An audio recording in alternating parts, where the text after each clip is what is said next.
నమస్కారం, welcome to NSN news. నేను మీ యశ్వంత్.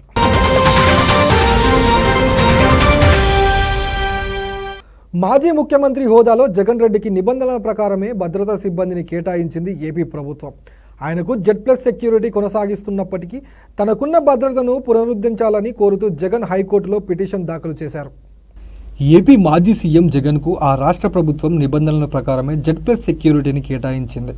తనకు భద్రత తగ్గించారంటూ జూన్ 3న కోర్టులో దాఖలు చేసిన పిటిషన్పై స్పందించిన పోలీస్ శాఖ, ప్రభుత్వ వర్గాలు ఆయన చేస్తున్న వాదన నిజం కాదని స్పష్టం చేశాయి. జగన్ ముఖ్యమంత్రిగా కొనసాగిన సమయంలో ఆ హోదాలో అదనంగా కల్పించే భద్రత మాత్రమే తగ్గించామన్న పోలీస్ శాఖ, ప్రభుత్వ వర్గాలు మాజీ సీఎం హోదాలో ఆయనకు ముఖ్యమంత్రికి కల్పించే భద్రత ఇవ్వటం కుదరదన్నారు. చంద్రబాబు మాజీ ముఖ్యమంత్రిగా ఉన్నప్పుడు ఆయనకు ఎంత భద్రత కల్పించామో ఇప్పుడు జగన్కు అంతే భద్రత కొనసాగిస్తామని పోలీస్ శాఖ వివరించింది.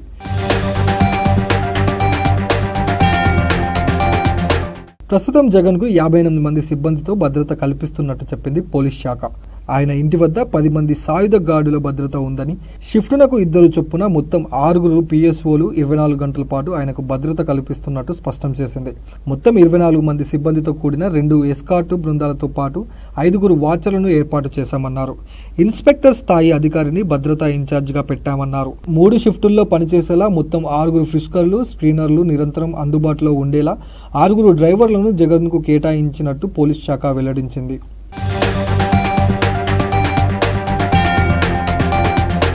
కళాశాలలో విద్యాభ్యసిస్తున్న విద్యార్థులకు సంబంధిత యాజమాన్యాల నుండి ఇబ్బందులు తప్పడం లేదు. ఇతర ప్రాంతాలలో చదువుకునే వారికి ధృవీకరణ పత్రాలు ఇవ్వాలంటే విద్యార్థులు ప్రభుత్వం నుంచి వచ్చే ఫీజు రీయింబర్స్మెంట్ కాకుండా ఫీజులు చెల్లించాల్సిన పరిస్థితి నెలకొంది.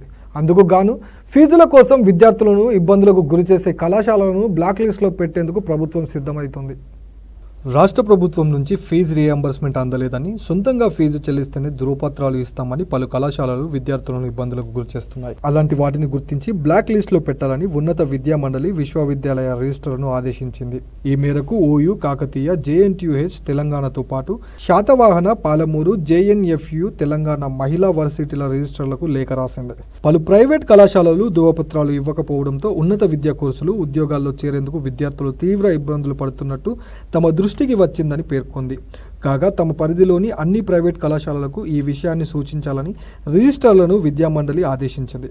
ప్రభుత్వ ఆదేశాలను పాటించకుంటే కఠిన చర్యలు తీసుకుంటామని హెచ్చరించాలని తెలిపింది.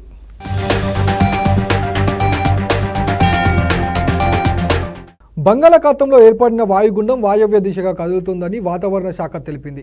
వాయుగుండం ప్రభావంతో రానున్న 4-5 రోజుల్లో తెలంగాణలోని పలు జిల్లాల్లో ఉరుములతో కూడిన తేలికపాటి నుంచి ఓ మోస్తారు భారీ వర్షాలు కురుస్తాయని వెల్లడించారు.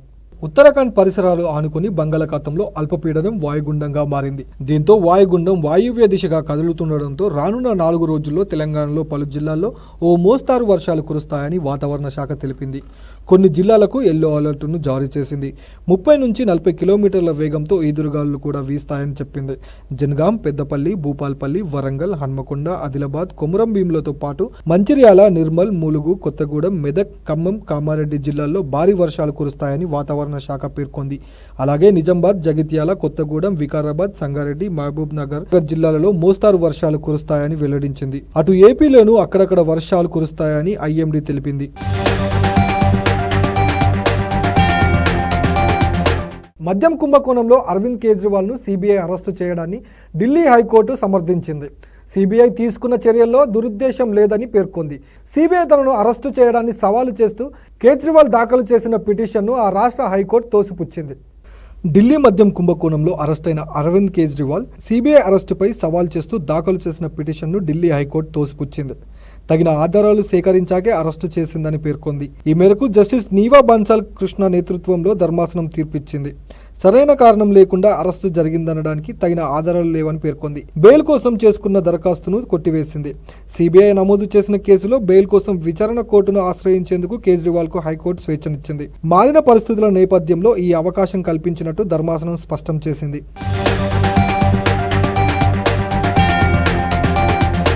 రైతులను రుణ విముక్తులను చేసి వెంటనే కొత్త రుణాలు ఇవ్వాలని ఉప ముఖ్యమంత్రి బట్టి విక్రమార్క బ్యాంకర్లను ఆదేశించారు. సహకార బ్యాంకుల్లో రైతులు రుణమాఫీ విషయంలో ఎక్కువ ఇబ్బందులు పడుతున్నట్టు తన దృష్టికి వచ్చిందన్నారు. ఈ విషయాన్ని వెంటనే పరిష్కరించాలని ఖమ్మం జిల్లా మదిర క్యాంపు కార్యాలయంలో అధికారులను ఆదేశించారు. తన సొంత గ్రామం ఖమ్మం జిల్లా వైరా మండలం స్నానాల లక్ష్మీపురంలో పర్యటించి అభివృద్ధి కార్యక్రమాలపై అధికారులతో సమీక్ష చేశారు. వైరా నదిపై నిర్మిస్తున్న చెక్ డ్యాం రామలింగేశ్వర స్వామి ఆలయం వద్ద స్నానాల ఘాట్ నిర్మాణం పనులకై అధికారులతో సమీక్ష చేశారు. సొంత గ్రామంలో వారి పొలాల గట్లపై తిరుగుతూ గ్రామస్తులను ఆప్యాయంగా పలకరించారు.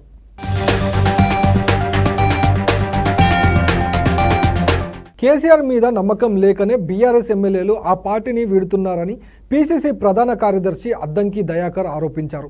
బీఆర్ఎస్ పార్టీ కేటీఆర్పై పీసీసీ ప్రధాన కార్యదర్శి అద్దంకి దయాకర్ విమర్శలు గుప్పించారు. కేటీఆర్ కాపాడుకోలేకపోతున్న నాయకులను తప్పనిసరి పరిస్థితుల్లో కాంగ్రెస్ తీసుకుంటుందని ఆరోపించారు. కేసీఆర్ వల్లే రాష్ట్రంలో ఈ పరిస్థితులు వచ్చినట్టు ఆయన ధ్వజమెత్తారు. పార్టీ ఫిరాయింపులు అనేవి కేవలం తెలంగాణకే పరిమితం కాలేదని దేశవ్యాప్తంగా ఓ తంతుగా మారిందన్నారు.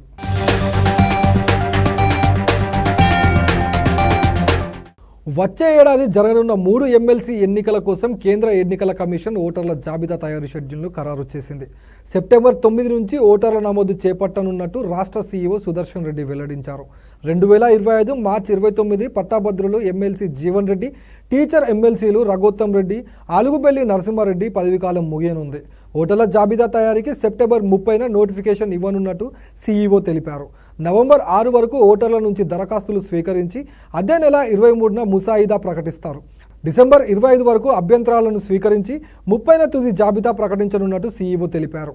గతంలో ఓటరు జాబితాలో పేరు ఉన్నప్పటికీ మళ్లీ దరఖాస్తు చేసుకోవాల్సి ఉంటుందని సుదర్శన్ రెడ్డి పేర్కొన్నారు.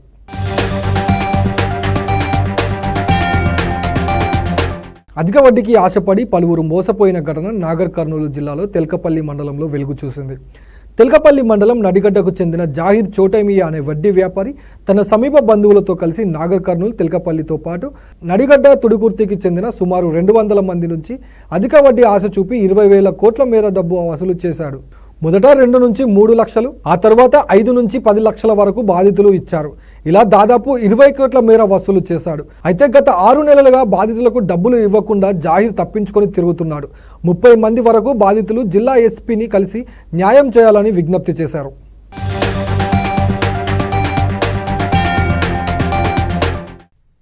పిల్లగాడని మేము నమ్మి ఇచ్చినాం.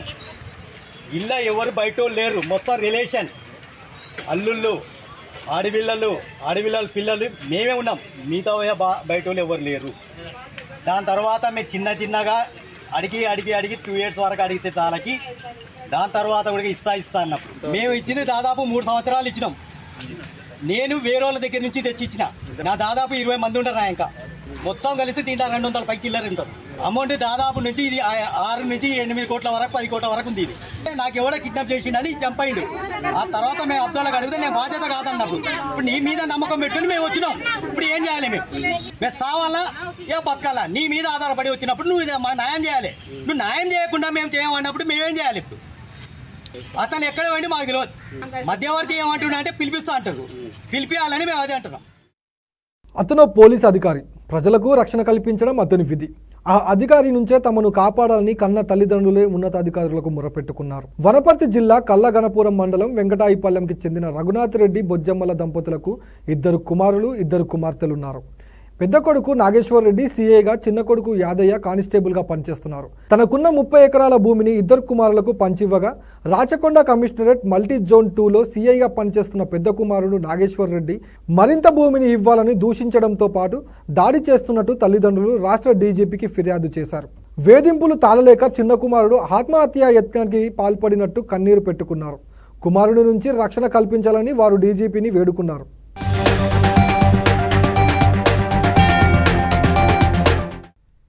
చచ్చిపోతే చెరసగం కావాలి అంటాడు తమ్ముడు. నాకు 2 కొడుకులు, నాకు 20 ఎకరాలు, తమ్మునికి 10 ఎకరాలు. తమ్ముని బిడ్డ ఉంటే నా కొడుకులు తమ్ముని కొడుకు కలిసి పెళ్లి చేస్తారు. నాకైతే ఇప్పుడు 20 ఎకరాలు అన్నాడు. ఇదే కటి పద్ధతి నాయన, ప్రపంచంలో లేనిది. నీకు పెద్ద ఓదలు ఉండవు, ఏంటికి కారం అవుతావు నాయన. నీకు 1,00,000 రూపాయలు వస్తాయి, కొంత 50,000 వస్తాయి. నీ కష్టం నువ్వు చేసుకొని బతుకున్నాయినా, నువ్వు సంపాదించుకో.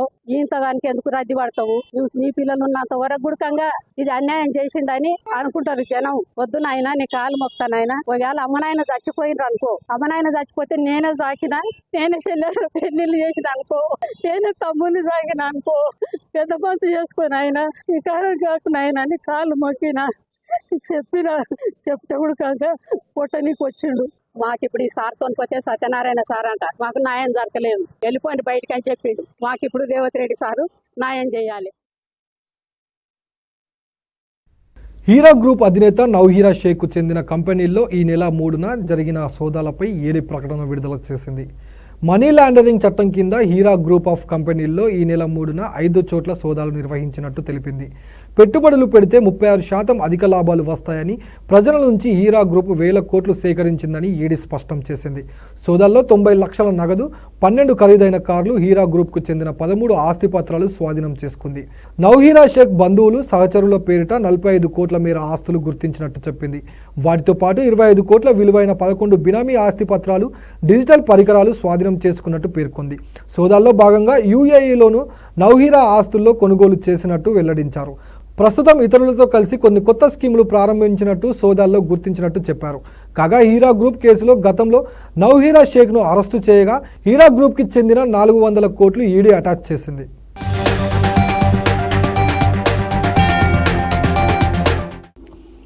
కామారెడ్డిలో పీఆర్టీయూ జిల్లా మేనిఫెస్టో కమిటీ సభ్యులు సమావేశం నిర్వహించారు. కార్యక్రమానికి హాజరైన పీఆర్టీయూ వ్యవస్థాపక అధ్యక్షులు హర్షవర్ధన్ రెడ్డి మాట్లాడారు. గత నెలలో తాము సమావేశంలో మాట్లాడిన మాటలను నిజం చేస్తూ సీఎం రేవంత్ రెడ్డి అమలు చేస్తున్నారన్నారు. విద్యాశాఖకు బడ్జెట్లో 603 కోట్లు కేటాయించి శిథిలావస్థలో ఉన్న పాఠశాలకు మరమ్మతులు చేస్తున్నారన్నారు.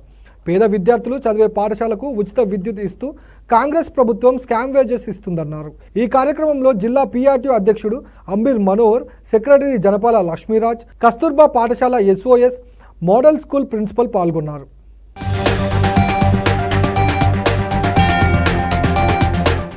పొందుపరచడమే కాకుండా ఇవాళ 603 కోట్ల రూపాయల డబ్బును కేటాయించి పాఠశాలల మరమ్మతులు కూడా చేస్తున్న ప్రభుత్వం. అదీ కాక బీద పిల్లలు చదివే పాఠశాలలకు ఇచ్చే విద్యుత్తును ఉచితంగా ఇస్తూ ప్రతి పాఠశాలలో కూడా రేపు 15 ఆగస్టు వరకు స్కావెంజర్స్ను కూడా ఇస్తున్న ప్రభుత్వం కాంగ్రెస్ ప్రభుత్వం.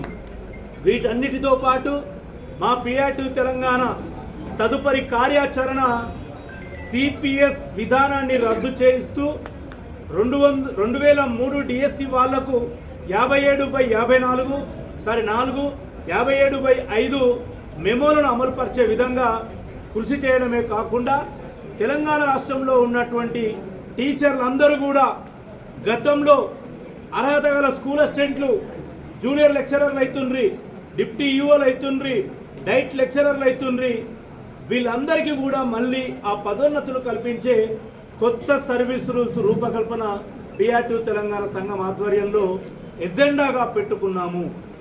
ఈ సంఘమే టీచర్లకు సర్వీస్ రూల్స్ సాధించబోతున్న విషయాన్ని ఉపాధ్యాయులంతా కూడా గమనించాలి.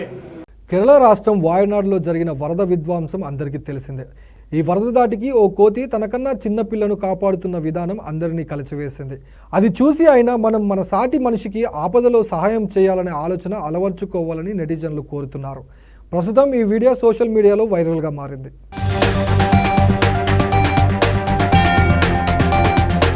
ఇంతటితో వార్తలు సమాప్తం. తిరిగి మరిన్ని వార్తలతో మళ్ళీ కలుద్దాం. అంతవరకు సెలవు.